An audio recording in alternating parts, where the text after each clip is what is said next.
Hey, this is Nick Knudsen from Radiant Reaction, still riding high after Florida's 29-26 victory over Utah in the Swamp on Saturday night. Great win for the Gators. What a way to kick off the Billy Napier era. So many memorable moments from that game that we'll be looking at back on for years to come here. I did want to focus in on the defense for this article, a little bit about how it's taking shape, what I saw on Saturday night, and a little bit about some of the struggles too, because despite the legendary play at the end, the legendary finish, as Billy Napier calls it, uh, still a couple of points of concern. So we'll go through that too. My article this week is titled "The Florida Defense Has Some Work to Do." The Florida defense may have sealed the game with a play for the ages against Utah, but there's still plenty of work to do heading into game 2 against Kentucky. The defensive line takes shape for the Florida defense. A common question that we asked throughout the offseason: who will step up alongside Gervon Dexter on the Gators defensive line?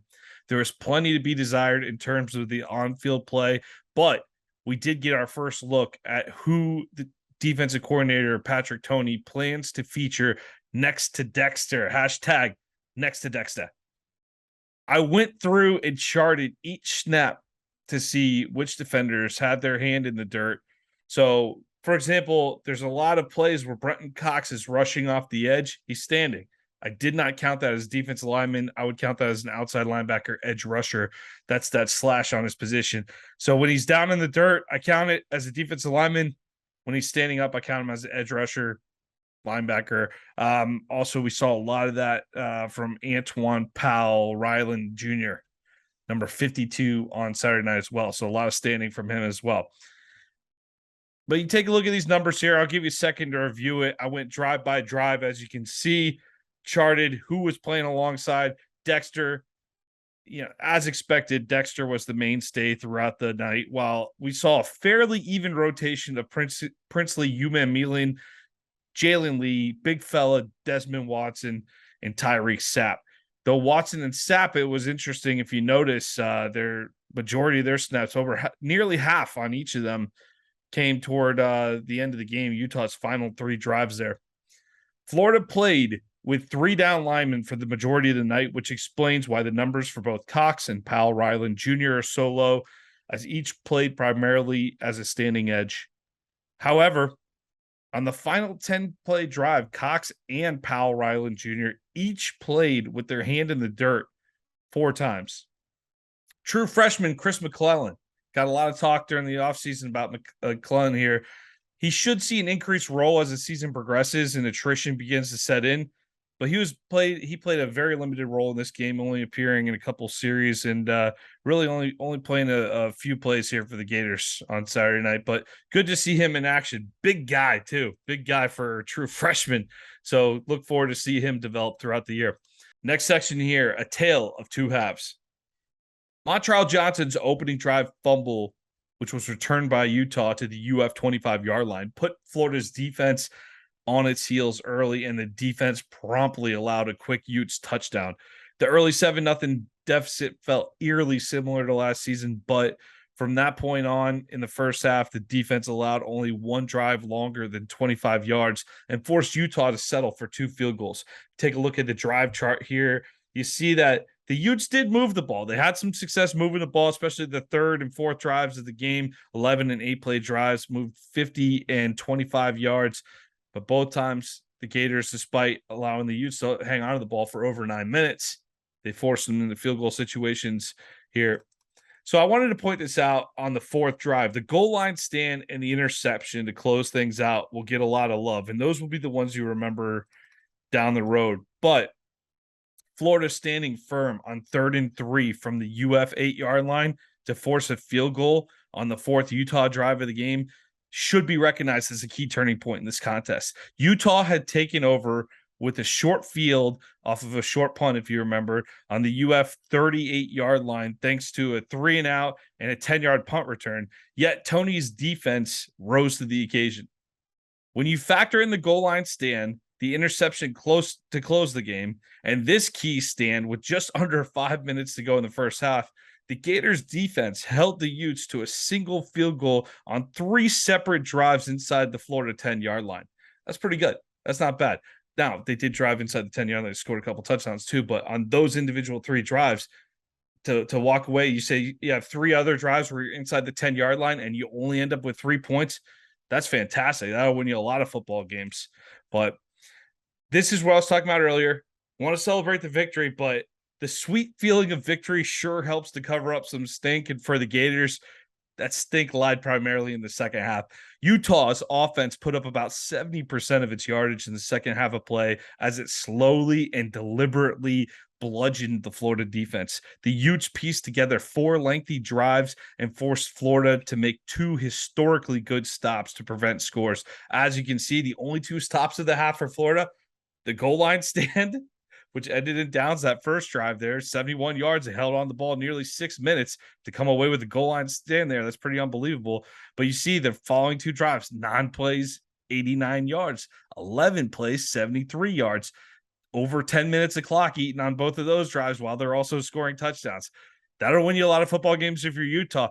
You take that last drive in just over a minute, you go all the way down to the 6-yard line. That's a 69-yard drive there, 10 plays. Obviously ends up in the interception in the end zone, but basically you're making 2 plays with your heels in the end zone if you're the Gators to win that game. And really speaks to how well Utah played in the second half. And listen, I walk away from this game too. A lot of people, you love doing the SEC, the Pac-12 sucks and all that. I don't understand that for Florida right now. Don't do that. This is a good Utah team. This is a resume booster. Don't talk about how bad they suck walking out of the building. Talk about how good they are so that you can say, we got that win. We got that win on our resume. Hey, maybe down the road, if Florida's got 1 loss at the end of the year and Utah's out there winning the Pac-12, that's sure a nice looking win on the old resume for the Gators. So again, like you see how close with this drive chart here, how close Utah really was to winning this game and how important those 2 stops were. But let's dissect what they did in the second half a little more here. So Kyle Whittingham and the Utes were slow to put the game in the hands of their best player. As soon as the defending Pac-12 champs shifted their strategy, the Utes showed that the Gators defense will have plenty to work on as the season continues. Utah running back Tavian Thomas, a 2021 first-team all Pac-12 selection who rushed for 1,100 yards plus last season to go with 21 touchdowns, was silent in the first half. Florida had their way with the powerful Utah running game, holding the Utes to under 60 yards rushing. Utah clearly made it a point to focus on the run game in the second half, and they ended up finishing the game with 230 yards on the ground. The Florida defense held Thomas to just 21 yards on 6 carries in the first half.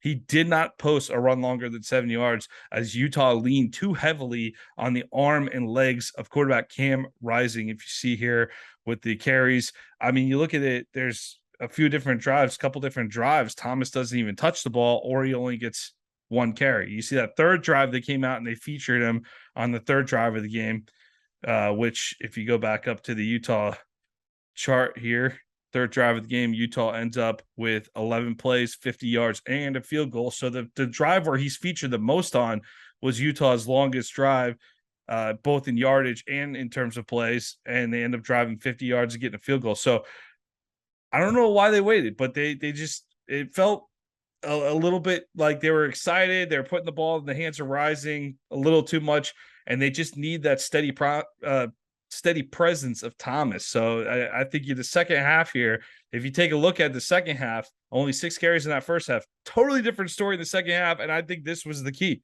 Utah clearly made an adjustment in the second half, and it began to feed its bell cow running back. And the first team all Pac-12 performer responded with 94 rushing yards and a touchdown in only 17 attempts here. As you can see here with this chart, here's a breakdown of all those carries from Thomas. Thomas, very productive runner. Ended the game, I believe he ended with 23 carries, 115 yards, and a touchdown. So even though it seemed like a relatively quiet night from Thomas in that, especially because of that first half, It could have been worse. Could have been worse. So glad that the Gators didn't have to deal with anything worse than that. 23 carries, 115 yards, and a touchdown. That's almost a win for the Gators right there. Rising was also a problem on the ground for this defense, accounting for 91 yards, 34 in the first half, 57 in the second half, rushing on only 7 carries. His 29-yard run on the final drive of the game was meant to serve as Utah's play of the night, as it put the Utes inside of the red zone to close out the game. Though Rising will be remembered for his last-minute pick, is 141 yards passing in the second half, 216 total for the game, particularly his connection with tight end Brant Keefe, who had 9 receptions for 105 yards and a touchdown, kept Florida's defense honest and allowed Utah to open things up in the running game. So Rising wasn't a total liability here. He definitely his passing did help, especially in the second half, but they needed to feed Thomas. As long as Thomas gets the carries, you can let Rising drop back a little bit, but Thomas first, then the passing game. But when Thomas is cooking and the passing game's cooking, good things happen, as we saw with that Utah offense, which was one of the reasons why they were so dominant in the second half. Tony and the Florida defense will continue to face challenges with highly touted Kentucky quarterback Will Levis and Tennessee quarterback Hendon Hooker set to lead offenses that will test the Gators in the coming weeks. But the name of the game in college football is survival. And Tony's defense came up with enough plays to survive a major test in the season opener. Billy Napier said this in his post-halftime interview. We talk about playing with legendary finish. It's time to go do that. Great quote from the new Florida coach heading out of halftime. Final thoughts on this game. We've spent the offseason focusing on the 1-2 punch that was Utah and Kentucky to open the year. Both teams play a physical brand of football, which relies heavily on their defense and running game. Florida showed that they are up to the test in game 1 against Utah. And though some concerns remain, Billy Napier said it best in that same first half interview I just quoted, after that same first half interview heading into the second half. This group's got some fight. We haven't always executed the way we'd like to, but I think we've made some good adjustments here, and I'm excited to watch them play in the second half.